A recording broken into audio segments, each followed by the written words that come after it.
Olá, vestibulanda de medicina. Se você está cansada de estudar o ano todo e a sua nota aumentar muito pouco, ou até não aumentar de um ano para o outro, eu vou te ajudar a ser aprovada em medicina em uma universidade federal.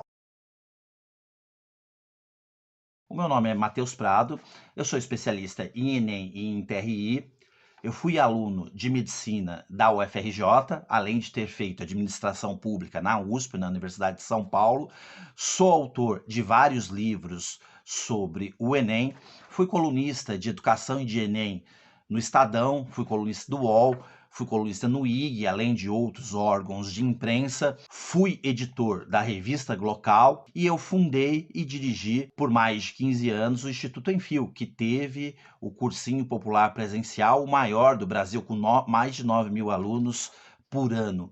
Nesse vídeo eu vou explicar para você quais são, entre 5.720 questões, quais são aquelas que, com certeza, se você estudar, elas aumentam a sua nota e garantem a sua aprovação. Talvez você esteja se perguntando como que eu nunca ouvi falar do Matheus Prado, se o que ele fala faz tanto sentido, se é algo tão impressionante, e é justamente o que faltava para minha aprovação ou para que eu fosse aprovada mais rápido aí em medicina.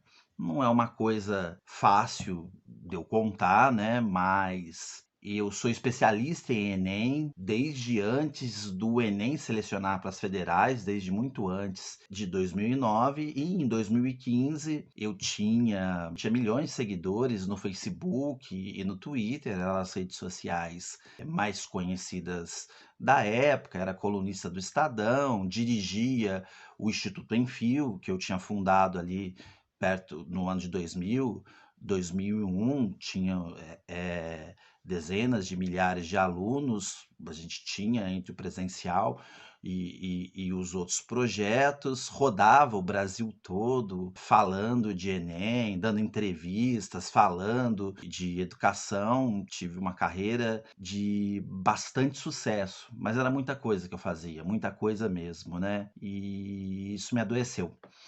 E eu fiquei doente em 2015 e foram mais de 6 anos para essa recuperação, para poder recuperar a minha saúde. E nesse tempo eu acabei ficando distante. Lembro que em 2014, o último livro que eu lancei, inclusive lancei com professores que hoje são muito conhecidos na internet, que assinaram junto, né? Vocês podem procurar, já tinha lançado outros livros. Então eu adoeci e tive que interromper contra minha vontade todas essas coisas que eu fazia em minha carreira. Uma coisa que talvez você não saiba é que, da mesma forma que você recebe uma nota, cada questão que caiu no Enem também recebe uma nota.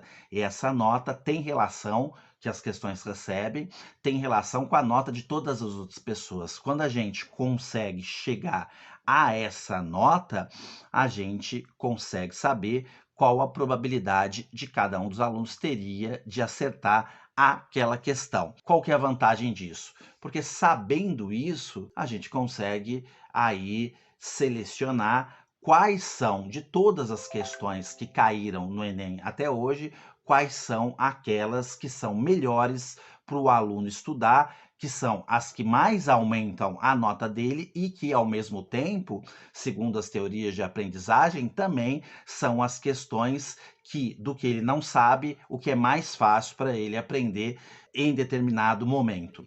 Para exemplificar o que eu estou falando, eu vou mostrar para vocês uma curva característica do item, uma curva empírica, não é uma curva real, mas uma curva que é mais visual, né, que fica mais fácil, para que vocês consigam entender como que a gente classifica os itens, como que utiliza a TRI para chegar às questões que você precisa aprender a cada momento, né? Tem pessoas que chegam lá, cheguei na nota 750, estacionei, o que é que eu preciso estudar agora? Vamos lá, vou mostrar essa curva característica do item.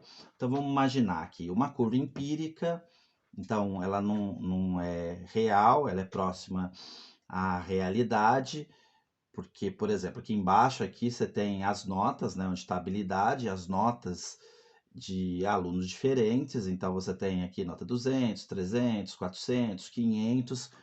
Se fosse uma curva real, você não teria aqui nota 200, por exemplo, né? O Enem, dependendo da área, começa com 280, com 300, 320.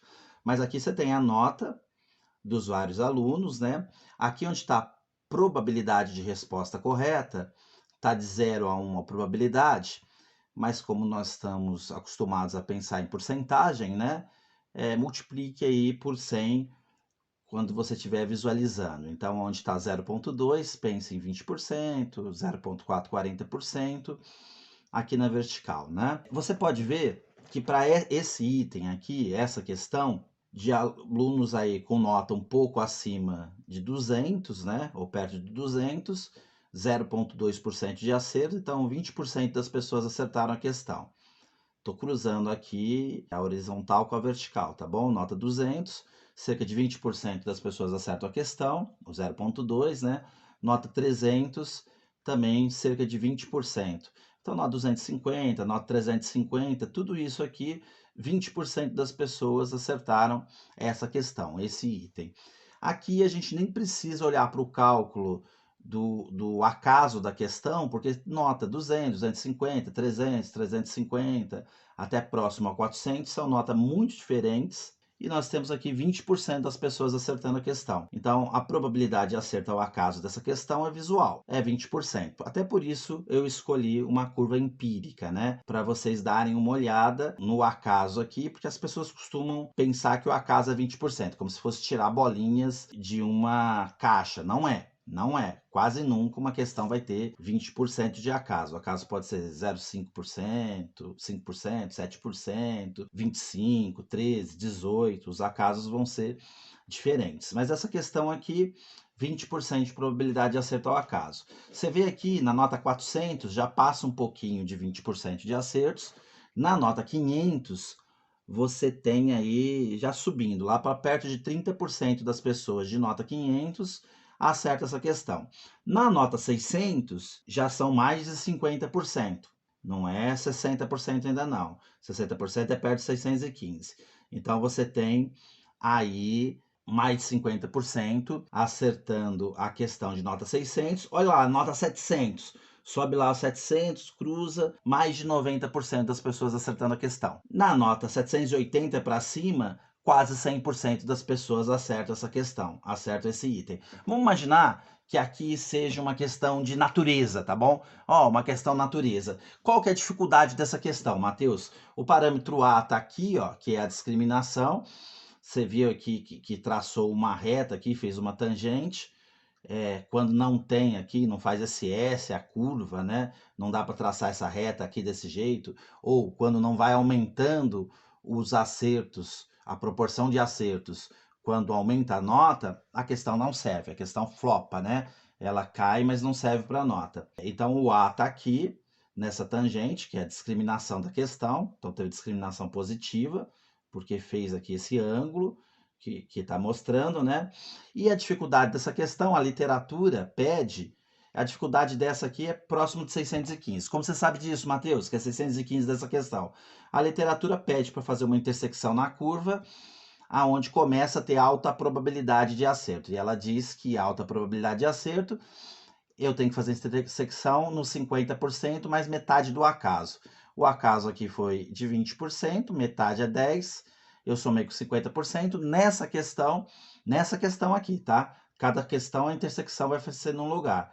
A intersecção foi no 60%, no 0,6%, e aqui ela deu uma dificuldade de 615. Agora vamos imaginar que essa questão seja de natureza, você fez a prova, e aí qual foi sua nota de natureza? Por exemplo, sua nota de natureza já foi mais que 780. Olha, para essa questão aqui, 615, você já tem perto de 100% de probabilidade de acertar. Então, essa questão não é uma questão que você precisa estudar. Você vai perder tempo estudando. É uma questão que você só erra ao acaso se a sua nota for 780. Para essa questão, né? Estou mostrando uma questão 615 com 20% de acaso, né? Vamos imaginar que a sua nota seja aí 650, 700, Então tenho entre 80 e 90% de probabilidade de acertar a questão. Essa questão aqui que é 615. Olha, essa questão ela é boa para quê? Ela é boa para sua revisão. Você tem altíssima probabilidade de acertar, você tem 80, tem 90% de probabilidade de acertar, mas não é certeza ainda que você vai acertá-la, não é uma certeza absoluta. Então é legal você colocar ela na sua revisão. Mas imagine que a sua nota é aqui 550. Sua nota é 550, você tem aí menos de 40% de probabilidade de acertar essa questão. A sua nota é 600, de 500 a 600, você tem aí de 40, de 30 a 50% de probabilidade de acertar essa questão. Se a sua nota é 550, se a sua nota é 600, a questão 615 é uma questão para a sua aprendizagem, que você precisa utilizar para aumentar a probabilidade de acerto. Você tem agora 30, 40% de probabilidade de acerto, você tem que levar essa probabilidade para 60, para 70, para 80% de probabilidade de acerto dessa questão, e isso que vai levantar a sua nota. Agora, se você é um aluno 300, 350, 400, não é o momento de estudar essa questão, porque a probabilidade que você tem de acerto dessa questão é só a probabilidade de acaso. Você tem 20% de probabilidade de acerto, então você vai estudar, estudar, mesmo que você estude e consiga acertar agora, você vai esquecer daqui uma semana. Não é o que você precisa estudar nesse momento. Vai ter um momento, você vai subindo como se fosse uma escada, ou você vai subindo na curva, vai ter um momento, se você é 400, que você vai estudar uma questão 615, mas esse não é o momento. Então, todas as questões, todas que caíram, a gente fez essas curvas para poder chegar à probabilidade dos alunos acertarem as questões e para conseguir fazer os planos de estudos de forma individualizada. Olha, uma curiosidade é que nem todas as questões que caem no Enem servem para nota. Mais de 100 questões, de todas que caíram no Enem, tanto no PPL como no regular e também em edições extras do Enem, mais de 100 questões não serviram para nota. Dê uma olhada aqui, eu vou mostrar para vocês aqui as curvas de todas as questões. Aqui é a prova azul de 2010. Você tem a curva de todas as questões de natureza. Vamos dar uma olhada aqui. Olha essa questão 72. Você vê que essa questão 72, ela não faz um S, ela vai descendo a probabilidade de acertos quando vai aumentando a nota. Essa é uma questão de química, você está vendo aí o Q, então ela não serviu para nota. A questão 55 também, uma questão de química, caiu, você consegue ver aqui na curva que é outra questão que não serviu para nota. E essa questão 70 aqui, uma questão de física. Essa questão 70, para vocês entenderem por que não serve para nota, eu vou mostrar para vocês uma outra curva, tá bom? Primeiro, deem uma olhada em qual foi essa questão. Observe a tabela seguinte, ela traz especificações técnicas. Foi uma questão que não serviu para nota, né? Eu vou mostrar para vocês uma curva, são 5 curvas de informação do item. Olha que essa questão 70, o gabarito dela era o A. E olha aqui a nota das pessoas, né? O A tá aqui como uma bolinha, né? Você vê que a porcentagem de pessoas que vão marcando o A só vai aumentar aí a porcentagens de pessoas marcando a alternativa, a bolinha vai subir lá perto da nota 700, né? Que aumenta a proporção de pessoas. Mas olha aqui, da nota 500 para 600, vai aumentando a nota de 500 para 600, e olha aqui a alternativa E, que é um quadradinho aí com X, né? Um quadradinho com X. Então vai aumentando a proporção de pessoas marcando essa alternativa errada. Então você tem um distrator, uma alternativa errada, né? Que vai aumentando a nota das pessoas e vai aumentando a proporção de pessoas marcando numa alternativa errada. Dos 600 para os 700, você tem um outro distrator forte, que é um quadradinho, né? O C. Dos 600 para os 700, do 500 para os 600, o E, que é um quadradinho com xizinho, é forte, é um distrator forte, e depois dos 600 para os 700, o C é um distrator forte. Mesmo aqui aumentando perto dos 700 as pessoas que marcam o A, não chega a passar aí pessoas de nota altas que marcaram o C. Então, isso é uma questão que a gente diz que ela teve a discriminação negativa. É uma questão que ela discriminou contrariamente, de forma contrária, né? Ela, não sei se é contrária, de forma contrária, né? Ela vai discriminar de forma contrária, porque vai aumentando a nota, vai aumentando a proporção de pessoas que marcam na alternativa errada. Então, ela aumenta a nota de 500 para 600, você vê lá na questão que aumenta, vai aumentando pessoas colocando a alternativa E. Dos 600 para os 700, o pessoal deixa de marcar o E, que vai aumentando a nota, e marca uma outra alternativa errada. Vai marcando a alternativa C. Então, essa questão não serviu para nota. Ela deveria ter sido retirada já no pré-teste.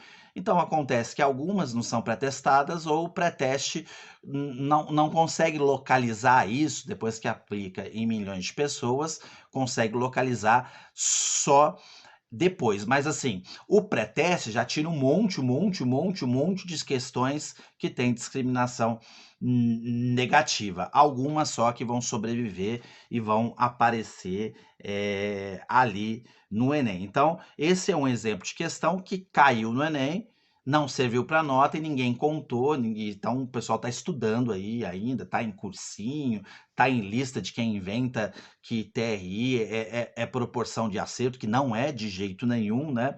Então, esse é um exemplo de questão legal para você saber, para você ver, para você saber também dessa que, não sei, uma curiosidade, mas que todo mundo já devia saber, né? Já deviam ter contado isso para todas as pessoas.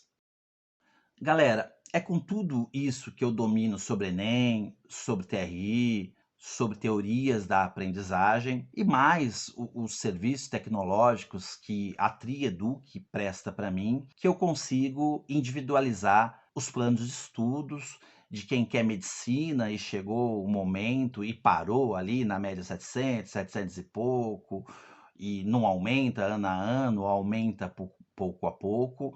É com tudo isso que eu consigo individualizar cada plano de estudo e consigo fazer com que o aluno evolua. E acompanhando sempre, isso eu sempre faço questão de acompanhar todos os alunos que entram ou nas minhas consultas ou na minha plataforma. Eu espero que você possa ter uma vaga, que entre em uma das nossas futuras turmas, né? Ou que você esteja em uma consulta comigo. Um grande beijo.